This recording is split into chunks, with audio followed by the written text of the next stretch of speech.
Happy morning, dear friends. Here's yours, Dr. Rajanta. Welcome to Demystify with Ajay. In today's episode of One Concept, 2 Minutes, we are diving deep into backpropagation. Dear friends, let's say you are learning to shoot arrows at a target.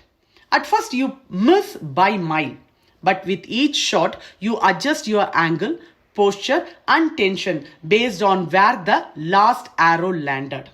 That feedback helps you get better. In the world of neural network, this self-correction process is called backpropagation.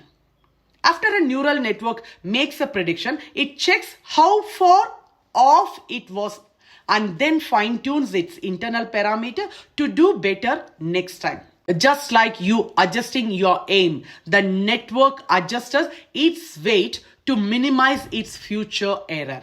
Difference backpropagation is the learning algorithm that allows neural network to learn from their mistakes. It uses calculus, specifically gradients, to update weights and reduce prediction error. It has basically 4 steps. Yes, the input passes through the network to produce an output, the first step. Next, it calculates the loss. The output is compared with the actual label using a loss function like mean squared error or cross entropy to compute the error. Next, the error is propagated backward through the network using partial derivative.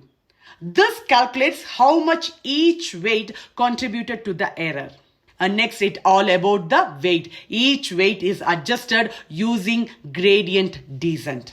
By repeating this process across multiple training examples and epochs, the network learns the optimal weight to make accurate predictions. Difference backpropagation relies heavily on the chain rule of calculus.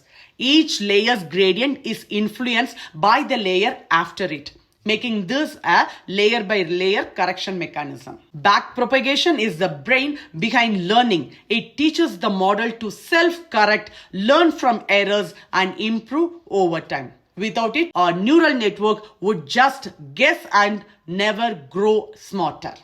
So thanks for watching. If you found this helpful, don't forget to like, share, and subscribe. See you in the next video. Happy learning, dear friends.